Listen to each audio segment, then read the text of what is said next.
पाणी पिण्यासाठी सुद्धा लढा द्यावा लागला होता. माहिती आहे का? चला जाणून घेऊया. नमस्कार विद्यार्थी मित्रांनो, आज आपण जाणून घेणार आहोत इतिहासातील एक महत्त्वाचा लढा, चवदार तळे सत्याग्रह दिवस. हा सत्याग्रह 20 मार्च 1927 रोजी महाड येथे झाला. या चळवळीचे नेतृत्व महान समाजसुधारक डॉक्टर बाबासाहेब आंबेडकर यांनी केले. त्या काळामध्ये अस्पृश्यांना सार्वजनिक पाण्याच्या स्रोतांचा वापर करण्याचा अधिकार नव्हता. पण डॉक्टर बाबासाहेब आंबेडकर यांनी या अन्यायाविरुद्ध लढा उभारला. त्यांनी हजारो अनुयायांसह चवदार तळ्याचे पाणी पिऊन समानतेचा हक्क मिळवला.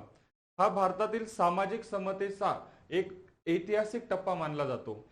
या सत्याग्रहामुळे अस्पृश्यतेविरोधात लढा अधिक मजबूत उभा राहिला आणि समान हक्कांसाठी एक नवा मार्ग तयार झाला. म्हणूनच 20 मार्च हा दिवस चवदार तळे सत्याग्रह दिवस म्हणून ओळखला जातो. अशाच माहितीपूर्ण व्हिडिओसाठी चॅनलला नक्की फॉलो करून ठेवा. व्हिडिओ आवडला असेल तर लाईक करून आपल्या मित्रांना लगेच शेअर करा. धन्यवाद.